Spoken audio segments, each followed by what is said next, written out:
Welcome to A edu. और ए edu के हमारे इस यूट्यूब चैनल में आप सभी का स्वागत है। तो देखिए, हम लोग एक इम्पॉर्टेंट टॉपिक जिसका नाम है भारतीय मिट्टी, उसके बारे में हम लोग पढ़ेंगे। इंडियन सॉइल के बारे में बहुत इंटरेस्टिंग है, यहाँ से एग्जाम में प्रश्न बनते हैं निश्चित तौर पे एक प्रश्न।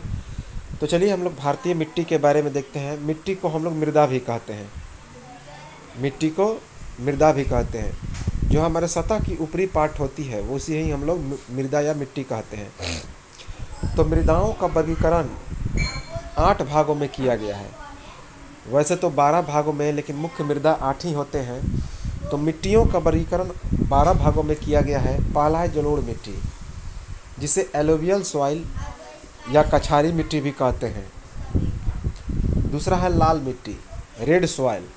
तीसरा है काली मिट्टी, ब्लैक सॉइल। चौथा है पीली मिट्टी, येलो सॉइल।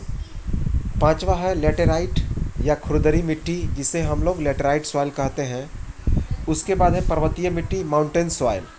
उसके बाद है क्षारीय मिट्टी, बेसिक सॉइल। लवणीय सॉइल, साल्टी, जिसे साल्टी सॉइल भी कहते हैं। उसके बाद जैविक मिट्टी, बायोटिक सॉइल। वन मृदा, फॉरेस्ट सॉइल। पिटमय मृदा, पिट सॉइल। और जैविक मृदा। इसमें से मुख्य 8 ही है, बाकी जो है इसी 8 का पार्ट है। तो याद रखेंगे, बाकी ये सभी 8 इन्हीं के पार्ट हैं। तो चलिए हम लोग शुरुआत करते हैं इस मिट्टी के बारे में। तो कौन कौन मिट्टी है? जलोढ़ मिट्टी, लाल मिट्टी, काली मिट्टी, पीली मिट्टी, मरुस्थलीय मिट्टी, लेटराइट या खुरदरी मिट्टी, पर्वतीय मिट्टी, क्षारीय मिट्टी, लवणीय मिट्टी, जैविक मिट्टी, वन मृदा, पिटमय मृदा या जैविक मृदा। तो हम लोग इससे पहले देख लें कि कहाँ कहाँ ये मिट्टी पाए जाते हैं। जैसा कि यह भारत का क्षेत्र है, यह जो भारत का क्षेत्र है,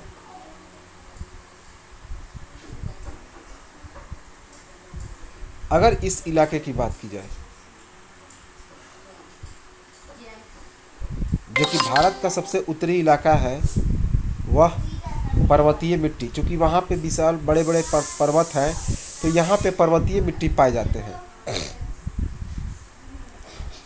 उसके बाद ये है मरुस्थलीय मिट्टी, जो राजस्थान और थोड़ा बहुत हरियाणा का इलाका है, वहाँ पे मरुस्थलीय मिट्टी पाए जाते हैं। उसके बाद काली मिट्टी, जो गुजरात और महाराष्ट्र का क्षेत्र है। चूँकि गुजरात और महाराष्ट्र जो है वहीं पे कपास की खेती बहुत ज़्यादा होती है, तो कपास सबसे ज़्यादा कहाँ पे होती है? गुजरात और महाराष्ट्र में। तो वहाँ पे काली मिट्टी है। यह है लेटेराइट, जो कि कर्नाटक से लेकर जो तमिलनाडु होते हुए जो दक्कन के पठार के इलाके हैं, कुछ कुछ जो है उड़ीसा और आंध्र प्रदेश के इलाके हैं, तो ये सभी जो है कौन सा इलाका है? तो यहाँ पे लेटेराइट मिट्टी का, जो कृष्णा और गोदावरी का बेसिन है। इसके बाद ये है आपका जलोढ़ मिट्टी, जो पीला वाला इलाका देख रहे हैं, ये सभी जलोढ़ मिट्टी है। अर्थात जो मैदानी भाग है, उत्तर प्रदेश, मध्य प्रदेश और छत्तीसगढ़, ये सभी का जो मैदानी इलाका है, यहाँ पे जहाँ पे चावल और गेहूं की खेती ज़्यादा होती है, तो यह है जलोढ़ मिट्टी। साथ ही साथ हम लोग बात की जाए तो ये जो तटीय क्षेत्र है, खास करके जो उत्तरी सरकार तट, वहाँ से लेकर जो तमिलनाडु तक है, वो सभी है हमारा कौन सा मिट्टी? तो यह है जलोढ़ मिट्टी। और यह जो मिट्टी है, ये वाला लाल पीली मिट्टी, जो कि त्रिपुरा और मिजोरम के क्षेत्र में है, भारत का उत्तर पूर्वी इलाका जो है वहाँ पे पाया जाता है लाल मिट्टी। तो ये है हमारे मिट्टियों का एक ओवरव्यू, बहुत इंपॉर्टेंट है। चित्र के माध्यम से आप लोग समझ गए होंगे कि कहाँ कहाँ कौन कौन मिट्टी पाई जाती है। तो चलिए हम लोग एक एक करके सभी को देखें।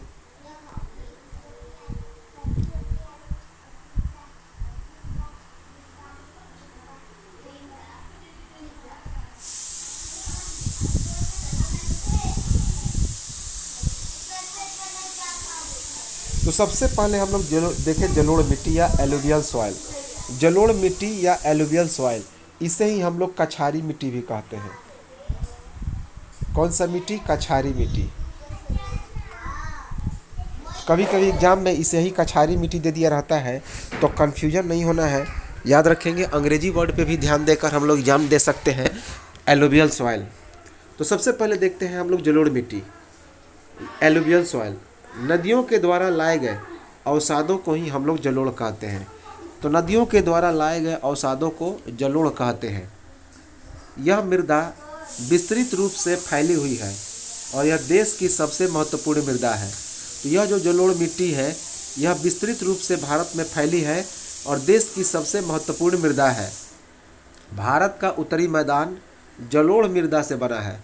भारत का जो उत्तरी मैदान है वह जलोढ़ मैदान से बना है, जलोढ़ मिट्टी से बना है। ये मृदाएं हिमालय की 3 महत्वपूर्ण नदी तंत्रों सिंधु, गंगा और ब्रह्मपुत्र नदियों द्वारा लाए गए निक्षेपों से बनी है। तो ये जो मृदाएं हैं हिमालय की 3 महत्वपूर्ण नदी तंत्र, हम लोग आगे पढ़ेंगे नदी तंत्र के बारे में, जैसे कि सिंधु, गंगा और ब्रह्मपुत्र, ये तीनों भारत के सबसे बड़े नदी तंत्र हैं, एक सिस्टम का निर्माण करते हैं। तो उन्हीं के द्वारा लाए गए निक्षेपों से इसका निर्माण होता है। निक्षेप का मतलब होता है जो पर्वत को काट के, मैदान को काट के जो कंकड़ पत्थर लाए जाते हैं, तो उन्हीं से इसका इस जलोढ़ मिट्टी का निर्माण होता है। एक संकरे गलियारे के द्वारा ये मृदाएं राजस्थान से गुजरात तक फैली है। तो ये जो मिट्टी है एक संकरे गलियारे के द्वारा राजस्थान से गुजरात तक फैली है। पूर्वी तटीय मैदान विशेषकर महानदी, गोदावरी, कृष्णा और कावेरी नदियों का जो डेल्टा है इन्हीं जलोढ़ मिट्टी से बने हैं, याद रखेंगे। तो जो कृष्णा, कावेरी और महानदी जैसे जितने सारे डेल्टा इलाके हैं वे सभी जलोढ़ मृदा से ही बने हैं। जलोढ़ मृदा में रेत, सिल्ट और मृत्तिका के विभिन्न अनुपात पाए जाते हैं। मृत्तिका जो सबसे महीन कण होता है, तो जलोढ़ मैदान में रेत, सिल्ट और मृत्तिका के महीन कण अनुपात में पाए जाते हैं। अब ये जलोढ़ मृदा होते कितने प्रकार के? 2 याद रखेंगे। एक होता है भाबर, एक होता है खान, तो एक होता है बांगर और दूसरा होता है खादर। तो बांगर और खादर जो है वह 2 प्रकार के मिट्टी पाए जाते हैं जलोढ़, बांगर और खादर। तो जलोढ़ मिट्टी के कितने प्रकार हो गए? 2 प्रकार, एक बांगर और एक खादर। चलिए हम लोग देखते हैं इसे कि ऐसी मृदाएं कह रहा है कि जलोढ़ मिट्टी 2 प्रकार की है, खादर और बांगर। नदी घाटी के ऊपरी भागों में जैसे ढाल के समीप मोटे कण वाली मृदाएं पाई जाती हैं। ऐसी मृदाएं पर्वतों की तलछटी से बनी मैदानों जैसे कि द्वार, चू क्षेत्र और तराई में आमतौर पर पाई जाती है।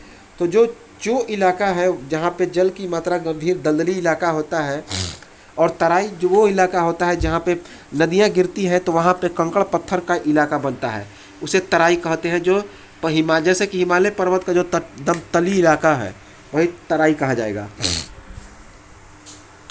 तो जलोढ़ मृदा 2 प्रकार की है, एक खादर दूसरा बांगर।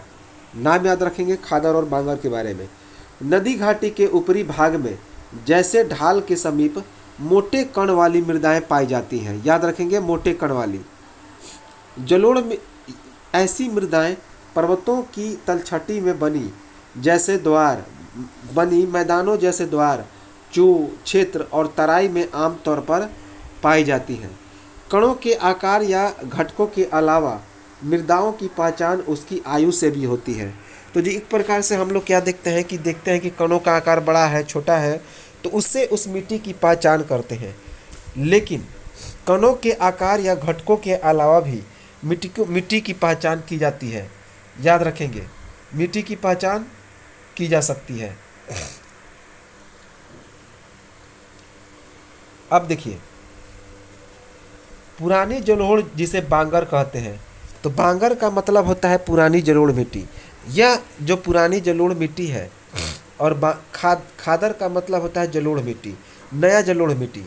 तो बांगर का मतलब होता है पुरानी जलोढ़ और खादर का मतलब होता है नवीन जलोढ़। बांगर मृदा में कंकड़, पत्थर, ग्रंथियों की मात्रा ज़्यादा होती है, जबकि खादर मृदा में बांगर मृदा की अपेक्षा महीन कण पाए जाते हैं। वही खादर अधिक उपजाऊ, जबकि बांगर जो है वह कम उपजाऊ होती है। तो एक बार हम लोग देख लें बांगर और खादर के बारे में। बांगर और खादर के बारे में क्या है कि जो बांगर मिट्टी होती है उसमें कंकड़ और ग्रंथियों की मात्रा पाई जाती है, जबकि जो खादर मिट्टी है वह बांगर की अपेक्षा उसमें महीन कण पाए जाते हैं, छोटे छोटे कण पाए जाते हैं। बांगर खादर जो होता है अधिक उपजाऊ होता है। खादर क्या होता है, अधिक उपजाऊ होता है। क्योंकि खादर क्या है, तो नई जलोढ़ मिट्टी है। जैसे कि ये नदियाँ बह रही हैं, अब इस नदियों के किनारे कुछ मिट्टी जमते गया और यह मिट्टी किनारे वाले मिट्टी को धक्का देते गया। हालांकि उपजाऊ तो दोनों है, लेकिन यह बहुत उपजाऊ होगा और यही मेरा क्या है, खादर है। यही मेरा खादर है। और जो दूर वाला इलाका जो कि कम उपजाऊ है वह मेरा बांगर है। याद रखेंगे।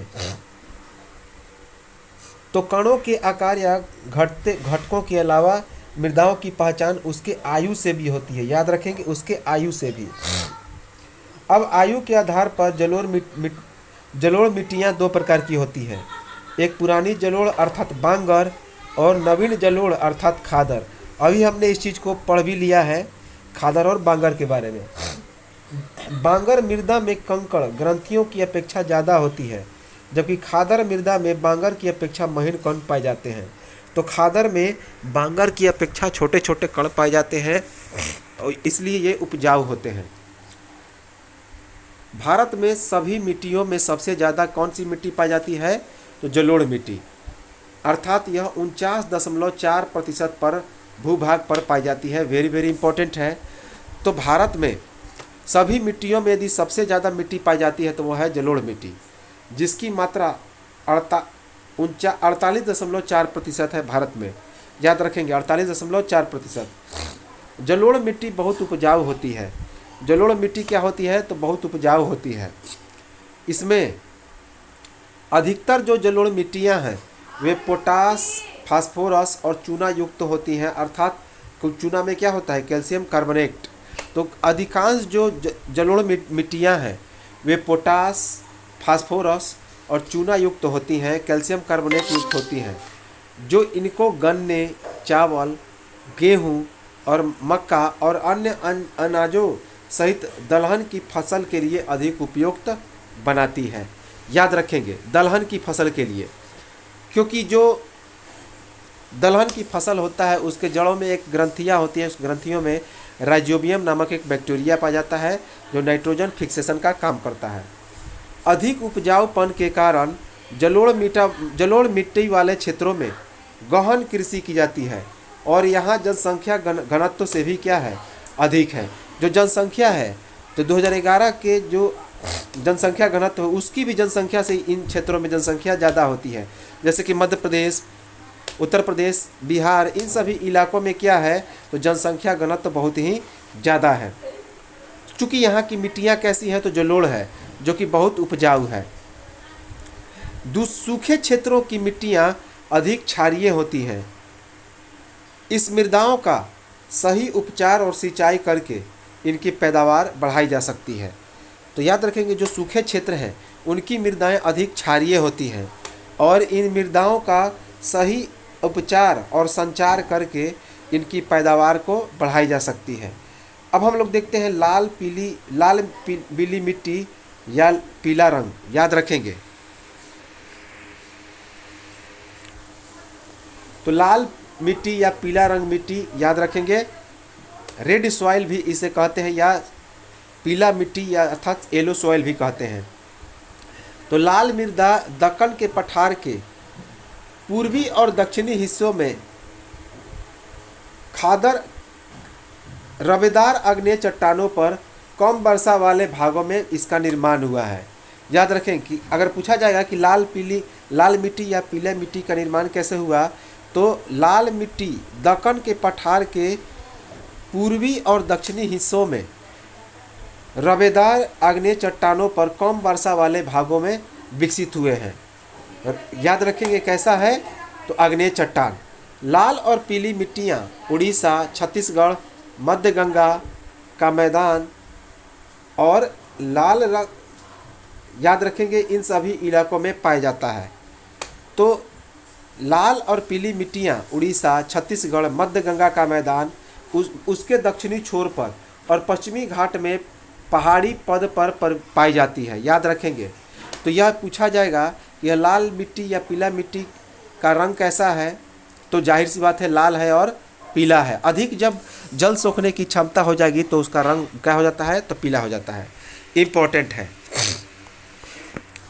तो लाल और पीली मिट्टियाँ कहाँ पाई जाती हैं? उड़ीसा में, छत्तीसगढ़ में, मध्य गंगा मैदान के दक्षिणी छोर पर और पश्चिमी घाट में पहाड़ी पर पाई जाती है, जैसे कि तमिलनाडु, तेलंगाना, आंध्र प्रदेश इत्यादि। तो इन सभी इलाकों में जो, चूँकि ये मध्य गंगा के तो पार्ट है नहीं, तो इन सभी इलाकों में जाड़ों में भी क्या होती है, तो बरसात पे लोग निर्भर रहते हैं। याद रखेंगे। कौन कौन? तमिलनाडु, तेलंगाना और आंध्र प्रदेश। इन मृदाओं का लाल रंग रबेदार आग्नेय और रूपांतरित चट्टानों में लौह धातु के प्रसार के कारण होती है। इम्पोर्टेंट है।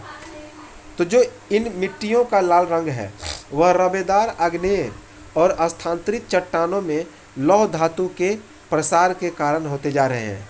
याद रखेंगे। तथा इनका जो पीला रंग है, इनका पीला रंग वर्षा के बाद इनमें जलयोजन के कारण होता है। तो अभी हम लोगों ने इसे पढ़ भी लिया कि लाल मिट्टी का रंग पीला कब हो जाता है, जब ज़्यादा मात्रा में वह पानी को सोख लेगा। इस मिट्टी में सिलिका की मात्रा भी ज़्यादातर पाई जाती है। तो याद रखेंगे कि लाल मिट्टी या पीली मिट्टी में सिलिका की मात्रा ज़्यादा पाई जाती है। यह मिट्टी मोटे अनाजों जैसे कि ज्वार, बाजरा, तुलसी, ज्वार, बाजरा, मूंगफली, जिसके अंतर्गत मकई और अरहर भी आते हैं तो इसकी उपयुक्त खेती होती है। लाल पीली मिट्टी भारत में दूसरा सबसे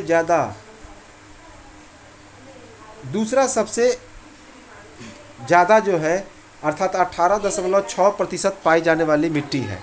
तो बात की जाए कि भारत में दूसरी जो प्रकार की मिट्टी है सबसे ज़्यादा है, तो वह उसका नाम क्या है, तो उसका नाम है लाल या पीली मिट्टी। याद रखेंगे, लाल या पीली मिट्टी। अब हम लोग आते हैं, अब देखिए लाल और पीली मिट्टी 18.6% पर पाई जाती है। 18.6% पर पाई जाती है, जो भारत में सबसे ज़्यादा दूसरी बार पाने वाली मिट्टी है। याद रखेंगे कि 18.6% के साथ यह जो लाल मिट्टी या पीली रंग की मिट्टी है वह भारत में दूसरा सबसे ज़्यादा पाया जाता है। याद रखेंगे। इसमें ज्वार, बाजरा, मूंगफली, मकई और अरहर इत्यादि जैसे कि अनाजों को लगाया जाता है। अब है कि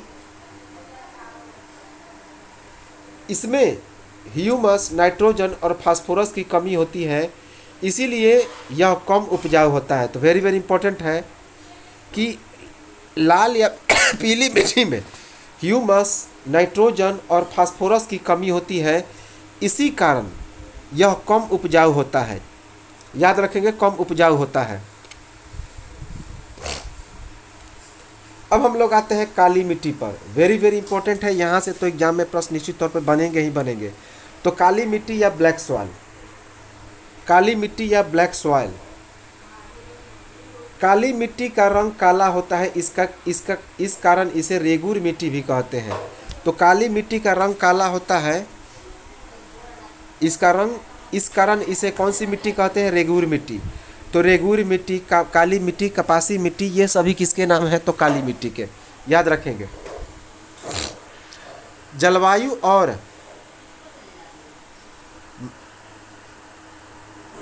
काली मृदा कपास की खेती के लिए सर्वोत्तम होती है।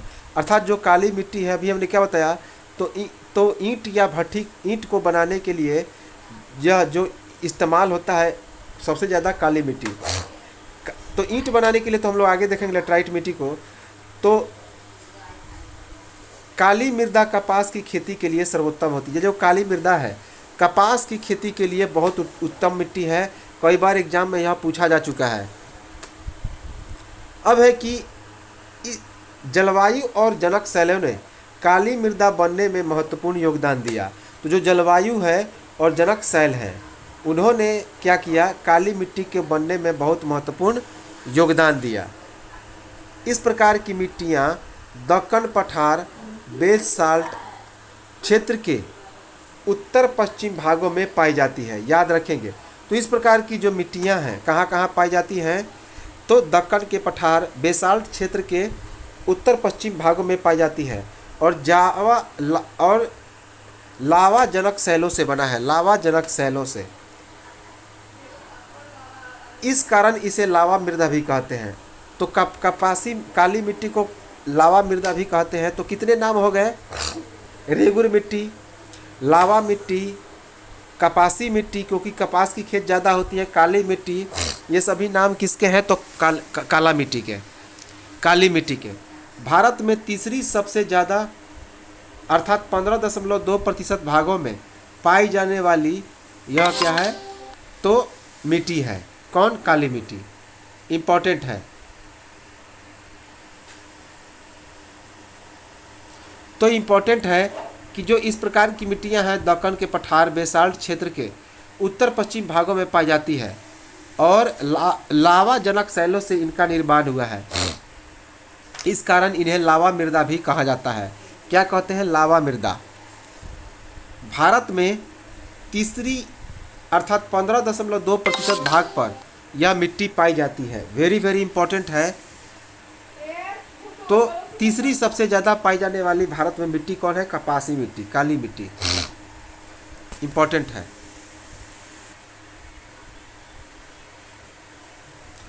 अब देखिए कि इस मिट्टी का रंग काला क्यों है? तो टाइटेनेफेरस मैग्नेटाइट की उपस्थिति के कारण। तो काली मिट्टी में टिटेनेफेरस मैग्नेटाइट पाई जाती है तो इसी कारण इसका रंग काला होता है। ये मिट्टियाँ महाराष्ट्र में, सौराष्ट्र में, मालवा में, मध्य प्रदेश में और छत्तीसगढ़ के पठारों में पाई जाती है। तो ये जो मिट्टियाँ होती हैं महाराष्ट्र, सौराष्ट्र अर्थात जो गुजरात का इलाका है, तटीय क्षेत्र, मालवा, मध्य प्रदेश और छत्तीसगढ़ के पठार पर पाई जाती है। और दक्षिण पूर्व दिशा में गोदावरी और कृष्णा नदी की घाटियों तक इसका फैलाव है। तो दक्षिण पूर्व दिशा में कृष्णा और गोदावरी नदियों की घाटियों तक इसका फैलाव है। काली मिट्टी बहुत महीन कणों अर्थात मृत्तिका से बनी है। तो जो काली मिट्टियाँ होती हैं बहुत महीन कणों, जिसे कि मृत्तिका कहते हैं, उससे इसका निर्माण हुआ है। काली मिट्टी में नमी धारण करने की क्षमता बहुत अधिक होती है। तो काली मिट्टी में नमी धारण करने की क्षमता बहुत ज़्यादा होती है। अर्थात एक बार अगर इसमें पानी बहुत अच्छी से लग जाए तो पानी से तो दलदली भी हो जाती है, लेकिन सूखने पर यह पत्थर से भी कड़ा हो जाता है। याद रखेंगे। काली मृदा बहुत महीन कणों अर्थात मृत्तिका से बनी है। काली मृदा में नमी धारण की क्षमता बहुत अधिक होती है, अर्थात पानी को सोखने की क्षमता ज़्यादा होती है। इसके अलावा ये जो मृदाएं हैं वे कैल्शियम कार्बोनेट, मैग्नीशियम, पोटास और चूने जैसी पौष्टिक तत्वों से परिपूर्ण होती हैं।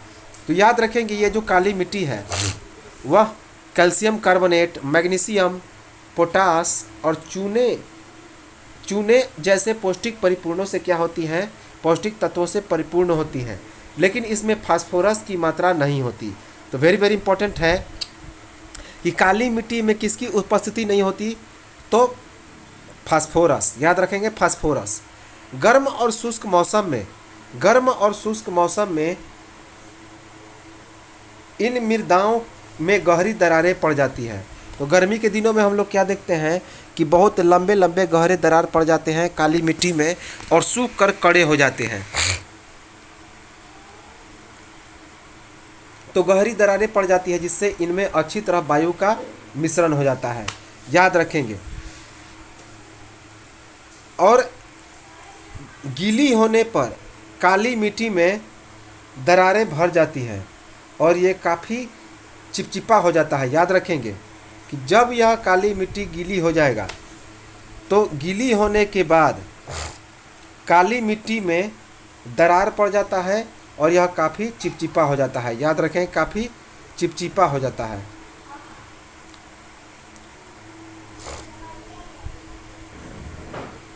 अब है क्या कि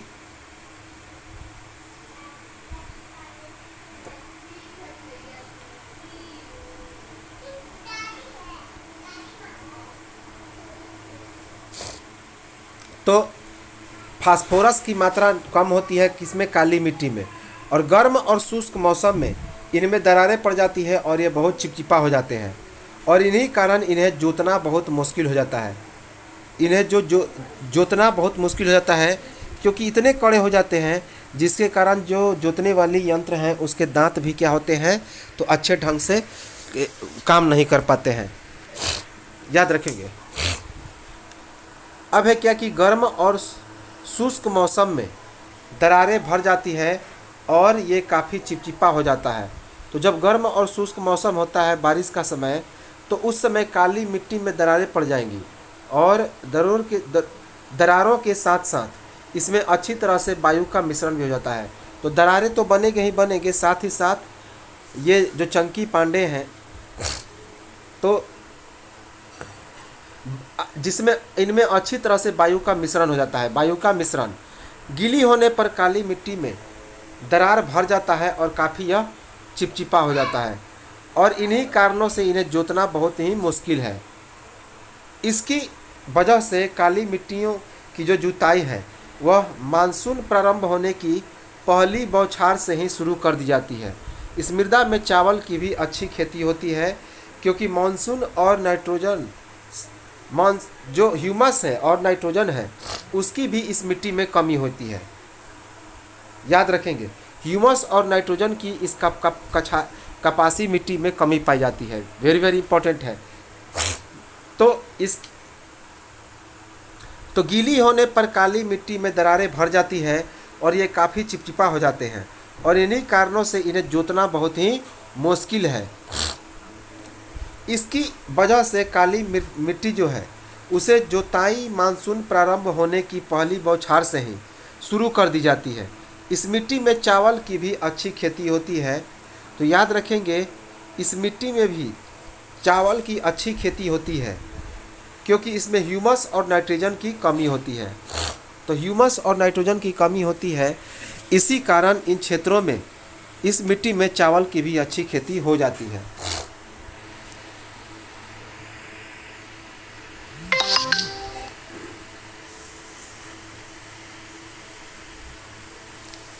अब है लेटेराइट मिट्टी। अब है कौन सा, लेटेराइट मिट्टी।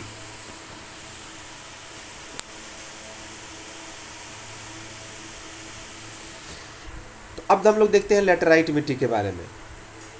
लेटेराइट मिट्टी या लेटेराइट सॉइल बोलते हैं। तो लेटेराइट मिट्टी का निर्माण उष्ण कटिबंधीय तथा उपोष्ण कटिबंधीय जलवायु क्षेत्रों में आर्द्र तथा शुष्क ऋतुओं के एक के बाद एक आने के कारण होता है। तो याद रखेंगे, लेटेराइट मिट्टी का निर्माण उष्ण कटिबंधीय तथा उपोष्ण कटिबंधीय जलवायु क्षेत्रों में आर्द्र तथा शुष्क ऋतुओं में एक के बाद एक आने के कारण होता है।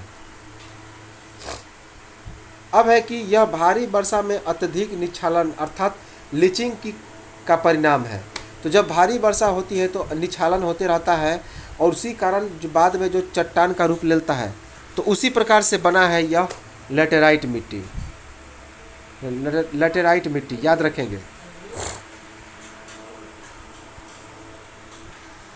अब देखिए कि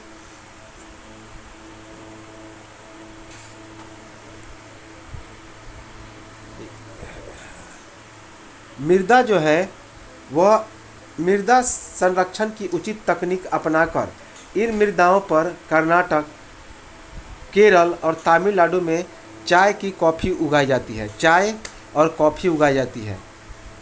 तमिलनाडु, आंध्र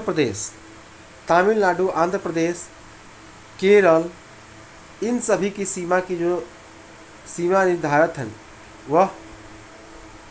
तो याद रखेंगे कि लेटेराइट मिट्टी जो है वह कहाँ पाया जाता है, तो कर्नाटक, केरल और तमिलनाडु में। अब है क्या कि तमिलनाडु में चाय और कॉफ़ी सबसे ज़्यादा होती है, इसी कारण से, क्योंकि वहाँ पे कपासी मिट्टी मिला था नहीं, याद रखेंगे। तो इन मिट्टियों में कर्नाटक, केरल और तमिलनाडु तमिलनाडु आज आते हैं, याद रखेंगे। अब है कि वर्षा के कारण लैटेराइट मिट्टी से चूना पत्थर अलग हो जाता है। तो वर्षा के कारण लैटेराइट मिट्टी से चूना पत्थर अलग हो जाते हैं और यह लोहे की तरह कड़ी हो जाती है। इस कारण इस मृदा का उपयोग भवन बनाने में होता है। तो वेरी वेरी इंपॉर्टेंट है, एग्जाम में प्रश्न इससे बन जाएंगे कि भवन के निर्माण में किस प्रकार की ईंटों का प्रयोग किया जाता है, याद रखेंगे, वह है लैटेराइट मिट्टी। तो इम्पॉर्टेंट है, इस मृदा का उपयोग भवन निर्माण में होता है, वेरी वेरी इंपॉर्टेंट। अब है मरुस्थलीय मिट्टी। अब है हमारा मरुस्थलीय मिट्टी।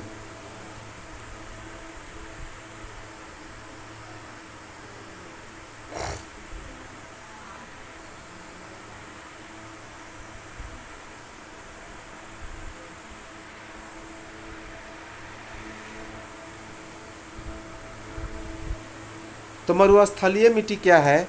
मरुस्थलीय मिट्टियों का रंग लाल एवं भूरा होता है। तो दिन में लाल और फिर उसके बाद वापस भूरा हो जाएंगे।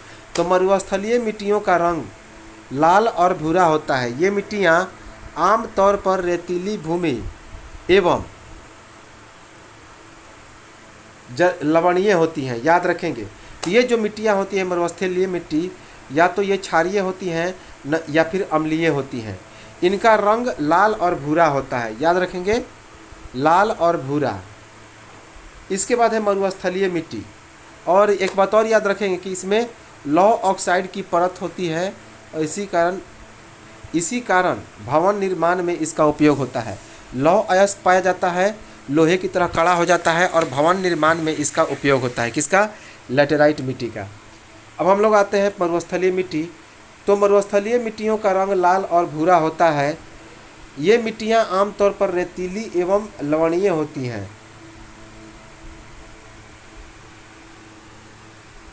इम्पोर्टेंट है। तो मरुस्थलीय मिट्टी का रंग लाल एवं भूरा होता है। ये मिट्टियाँ आमतौर पर रेतीली और लवणीय होती हैं। कुछ क्षेत्रों में नमक की मात्रा इतनी अधिक है कि वह भारत जैसे इतनी अधिक है कि वह झीलों से जल वाष्पीकृत करके आमे का खनन भी बनाया जाता है। तो याद रखेंगे कि इसके कुछ क्षेत्रों में नमक की मात्रा इतनी अधिक है कि झीलों से जो जल वाष्पीकृत होता है तो उनमें नमक का जो बनाने का है वह खाने का नमक भी बनाया जाता है। तो याद रखेंगे, इसी सोडियम क्लोराइड से खाने युक्त नमक, इसे सेंधा कहते हैं, वह बनाया जाता है। शुष्क जलवायु और उच्च तापमान के कारण इस मिट्टी का जो जलवाष्पन दर होता है सबसे अधिक होता है। तो याद रखेंगे कि शुष्क जलवायु और उच्च तापमान के कारण इस मिट्टी का जो जलवाष्पन एरिया है, अर्थात जलवाष्प बनने का एरिया है, वह उत्तरी पूर्वी भारत में सबसे अधिक है। और मृदा में ह्यूमस और स्यंदन अर्थात इन्फिल्ट्रेशन अवरुद्ध हो जाता है। इन्फिल्ट्रेशन क्या हो जाएगा? अवरुद्ध हो जाएगा। इस मिट्टी के सतह के नीचे कैल्शियम की मात्रा बढ़ती चली जाती है। तो इस मिट्टी के नीचे कैल्शियम की मात्रा बहुत ज़्यादा है और बढ़ती चली जाती है। और नीचे की परतों में जो जल है, अंतःस्यंदन जल है, तो वह अंतःस्यंदन अवरुद्ध हो जाता है। अंतःस्यंदन का मतलब होता है अंदर में एक जगह से दूसरे जगह प्रवेश करना, वह अवरुद्ध हो जाता है। इस मिट्टी को सही ढंग से सिंचित करके सिंचित कृषि योग्य बनाया जा सकता है। याद रखेंगे, जैसा कि पश्चिमी राजस्थान के गंगानगर में पोंग बांध के किनारे सिंचाई की सुविधा से गेहूं की खेती हो रही है। तो इम्पोर्टेंट है कि जैसा कि पश्चिमी राजस्थान के गंगानगर में पोंग बांध के कारण सिंचाई की सुविधा से गेहूं की खेती हो रही है। इस मिट्टी में कार्बनिक तत्वों और नाइट्रोजन की कमी होती है, इस कारण यह अनुपजाऊ होता है, यह भी उपजाऊ नहीं होता है। खाद्यान्नों का उत्पादन इसमें नहीं हो पाता। इस मिट्टी में थोड़ा बहुत ज्वार, बाजरा और गेहूं की खेती होता है, अर्थात जो मोटे अनाज होते हैं उनकी खेती होती है। अब है क्या कि कुछ कि इस मरुस्थलीय मिट्टियों का रंग लाल एवं भूरा होता है। ये मृदाएं आमतौर पर रेतीली एवं लवणीय होती हैं, चूँकि मरुस्थल के में उगती हैं, जैसे कैक्टस, नागफनी और जहाँ पे उगते हैं। कुछ क्षेत्रों में नमक की मात्रा इतनी अधिक होती है कि झीलों से जल वाष्पीकृत करके खाने का नमक भी बनाया जाता है। याद रखेंगे, शुष्क जलवायु और उच्च तापमान के कारण इस मिट्टी का जलवाष्पन दर सबसे अधिक होता है। इस मिट्टी का जलवाष्पन दर अर्थात भाप बन के उड़ जाना सबसे ज़्यादा होता है। और मिट्टी में ह्यूमस और स्यंदन अर्थात इनफिल्ट्रेशन अवरुद्ध हो जाता है। इस मिट्टी के सही तरीके से सिंचित करके सिंचित कृषि योग्य बनाया जा सकता है, जैसा कि पश्चिमी राजस्थान के गंगानगर में पोंग बांध के कारण सिंचाई की सुविधा से गेहूं की खेती होती रही है। इस मृदा में कार्बनिक तत्वों और नाइट्रोजन की भी क्या होती है, तो कमी होती है। इस कारण यह अनुपजाऊ होता है, उपजाऊ ज़्यादा नहीं होता है तथा खाद्यान्नों का उत्पादन नहीं हो पाता। इसमें खाद्यान्नों का भी उत्पादन नहीं हो पाता। और इस मिट्टी में थोड़ा बहुत ज्वार, बाजरा, जो कि मोटे अनाज है, उन सभी की खेती होती है। और कुछ क्षेत्र में तो गेहूं की भी खेती होना शुरू हो गया है। याद रखेंगे। अब है पर्वतीय या वन मिट्टी। पर्वतीय मिट्टी को ही हम लोग वन मिट्टी कहते हैं, क्योंकि सबसे ज़्यादा जंगल कहाँ पे होता है, तो पहाड़ों पे होता है। याद रखेंगे। तो इस वन मृदा आमतौर पर पहाड़ी और पर्वतीय क्षेत्रों में पाई जाती हैं। इस कारण इस मिट्टी को पर्वतीय मिट्टी भी कहते हैं। कौन सा मिट्टी? पर्वतीय मिट्टी। और इन क्षेत्रों में पर्याप्त वर्षा वन भी पाए जाते हैं। काफ़ी ज़्यादा वर्षा वाले वन पाए जाते हैं, क्योंकि सबसे ज़्यादा वर्षा ये इसी क्षेत्रों में होती है। इन मृदाओं के गठन में पर्वतीय पर्यावरण के अनुसार बदलाव आता है। तो याद रखेंगे कि इन मृदाओं के गठन में पर्वतीय पर्यावरण के अनुसार बदलाव आता है। नदी घाटियों में ये मृदाएं दोमट और सिल्टदार होती हैं, और ये अधिसिलिक, याद रखेंगे, अधिसिलिक मोटे कणों का होता है। हिमालय के हिम आच्छादित क्षेत्रों में हिम का मतलब होता है बर्फ, क्षेत्रों में पर्याप्त वर्षा वन भी पाए जाते हैं। कौन सा वन? वर्षा वन। इन मृदाओं के गठन में पर्वतीय परिवेश के अनुसार बदलाव आता है। तो याद रखेंगे, इन मृदाओं के गठन में पर्वतीय पर्यावरण के अनुसार बदलाव आता है। नदी घाटियों में ये मृदाएं दोमट और सिल्टदार होती हैं। तो जब नदी घाटियों में होती हैं तो ये जो मिट्टियाँ होती हैं वे कैसी होती हैं, तो दोमट और सिल्टदार होती हैं। परंतु ऊपरी ढालों पर इनका गठन क्या होता है? मोटे कणों के द्वारा होता है। याद रखेंगे। अब है कि हिमालय के जो हिम आच्छादित क्षेत्र हैं उन मृदाओं का बहुत अपर्दन होता है, और ये अधिसिलिक अर्थात एसिडिक तथा ह्यूमस रहित होते हैं। इनमें ह्यूमस की मात्रा नहीं पाई जाती। तो हिमालय के हिम आच्छादित क्षेत्रों में इन मृदाओं का बहुत अपर्दन होता है, और साथ ही साथ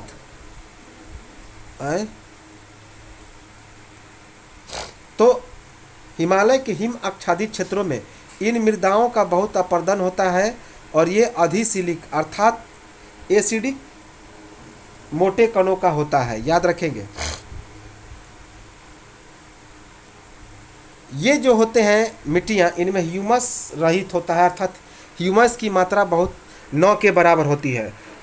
याद रखेंगे, ह्यूमस की मात्रा नहीं होती। नदी घाटियों के निचले क्षेत्रों, विशेषकर नदी सोपानों और जलोढ़ पंख आदि में ये मिट्टियाँ उपजाऊ होती है। वेरी इंपॉर्टेंट है। तो नदी घाटियों के निचले क्षेत्रों, विशेषकर नदी सोपानों और जलोढ़ पंखों आदि में ये मिट्टियाँ उपजाऊ होती हैं। अब है क्षारीय मिट्टी या अम्लीय मिट्टी। एक ही चीज़ है। तो क्षारीय मिट्टी या अम्लीय मिट्टी क्या है? तो भारतीय मिट्टी को अम्लीय मिट्टी, उसके बाद रेह मिट्टी या ऊसर मिट्टी। तो इस मिट्टी को, अम्लीय मिट्टी को और कौन कौन सा नाम है? रेह मिट्टी या ऊसर मिट्टी, रेह मिट्टी या ऊसर मिट्टी, याद रखेंगे। इनके इनके नाम से भी क्या है तो ज़्यादा है, याद रखेंगे। चूँकि इस मिट्टी में जल की निकासी की सुविधा नहीं होती, इसलिए इस मृदा में सोडियम, मैग्नीशियम, कैल्शियम, तो याद रखेंगे जो क्षारीय मिट्टी है या अम्लीय मिट्टी है, तो क्षारीय मिट्टी को अम्लीय मिट्टी, रेह मिट्टी या ऊसर मिट्टी के नाम से भी जाना जाता है, याद रखेंगे। चूँकि इस मिट्टी में जल की निकासी की सुविधा नहीं होती, अतः इस मिट्टी में सोडियम, मैग्नीशियम और कैल्शियम, याद रखेंगे, मैग्नीशियम और कैल्शियम।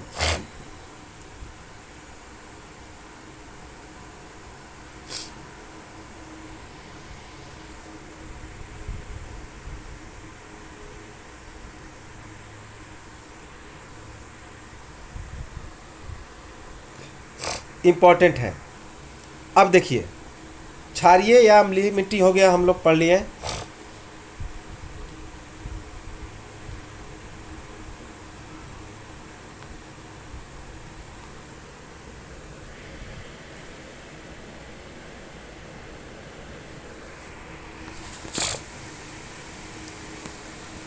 तो इसमें ह्यूमस की अधिकता होती है, इस कारण यह मिट्टी अम्लीय और क्षारीय दोनों प्रकार का होता है। इसलिए इसका वैल्यू कहीं कहीं पीएच वैल्यू 6 रहेगा और पीएच का वैल्यू कहीं 6 से ज़्यादा रहेगा, कहीं 6 से कम रहेगा, क्योंकि यह जो पीएच है बताता है कि अम्लीयता की मात्रा को, याद रखेंगे। इस कारण यह मिट्टी अम्लीय और क्षारीय दोनों होता है, अम्लीय और क्षारीय दोनों होता है।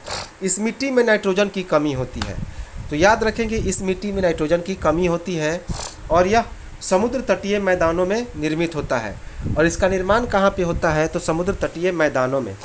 यह जो मिट्टी है पंजाब, हरियाणा, राजस्थान और केरल में होता है और नारियल की खेती हेतु सर्वोत्तम है, याद रखेंगे। इसके तो यह पूछा जाता है कि नारियल की खेती के लिए सबसे उत्तम मिट्टी कौन है, तो वह है लवणीय मिट्टी। अब है दलदली मिट्टी, पिट सॉइल या जैविक मिट्टी। तो दलदली मिट्टी, पिट सॉइल या जैविक मिट्टी के बारे में हम लोग देखें तो जैविक मिट्टी को दलदली मिट्टी भी कहते हैं, यह मिट्टी केरल, उत्तराखंड, पश्चिम बंगाल में पाया जाता है। तो यह जो मिट्टी है केरल, उत्तराखंड और पश्चिम बंगाल में पाया जाता है। इस मिट्टी में फास्फोरस और पोटास की कमी होती है तथा लवण की मात्रा बहुत अधिक होती है। यह मिट्टी खेती हेतु उपयुक्त है। तो याद रखेंगे दलदली मिट्टी के बारे में, जिसे जैविक मिट्टी भी कहा जाता है ना, याद रखेंगे कि जैविक मिट्टी को दलदली मिट्टी कहते हैं। यह मिट्टी केरल, उत्तराखंड और पश्चिम बंगाल में पाया जाता है। इस मिट्टी में फास्फोरस और पोटास की कमी होती है और लवण की मात्रा सबसे अधिक होती है तथा यह मिट्टी खेती के लिए उपयुक्त है। मृदाओं का वर्गीकरण भारतीय कृषि अनुसंधान परिषद ICAR के द्वारा की जाती है। Indian council of agriculture and research, ICAR का पूरा नाम है। तो मृदाओं का वर्गीकरण भारतीय अनुसंधान परिषद ICAR के द्वारा की जाती है और इसने भारत में 8 प्रकार की मिट्टियों का वर्णन किया है। जलोढ़, काली, लाल, लैटेराइट, पर्वतीय, मरुस्थलीय, क्षारीय और जैविक, याद रखेंगे।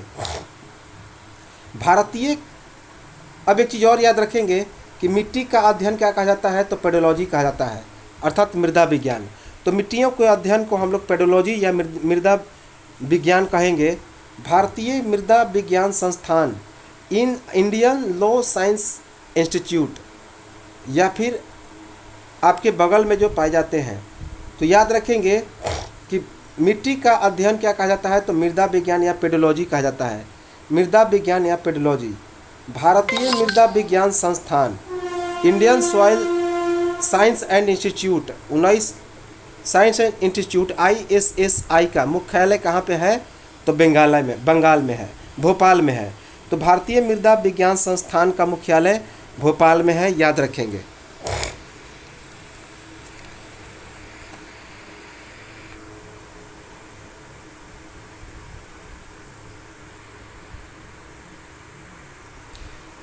तो ये तो था हमारा मिट्टी का प्रकार, मिट्टी सारा चीज़ हम लोगों ने डिटेल में देख लिया। तो चलिए मिलते हैं हम लोग नेक्स्ट वीडियो में। लाइक शेयर और कमेंट करते रहें, साथ ही साथ इसको अंत तक देखिएगा ताकि चीज़ें को पता लग सके कि आपको कितना नॉलेज है। यहाँ से मिट्टी से 1 से 2 प्रश्न तो बनेंगे ही बनेंगे, इम्पोर्टेंट है, इम्पोर्टेंट है। तो ये तो था हमारा मिट्टी, भारत की मिट्टी। यह हुआ हमारा समाप्त। और एक चीज़ और याद रखें कि जो लेटराइट मिट्टी है वह काजू उत्पादन के लिए सबसे बेहतरीन है। जो लेटराइट मिट्टी है वह काजू उत्पादन के लिए सबसे सर्वोत्तम है। काजू, यहाँ पे काजू की खेती सबसे ज़्यादा होती है। वेरी वेरी इम्पोर्टेंट है। तो लेटराइट मिट्टी को खुरदरी मिट्टी भी कहते हैं।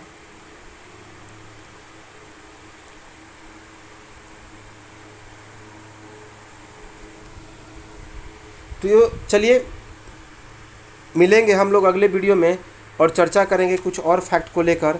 तब तक नमस्कार, जय हिंद।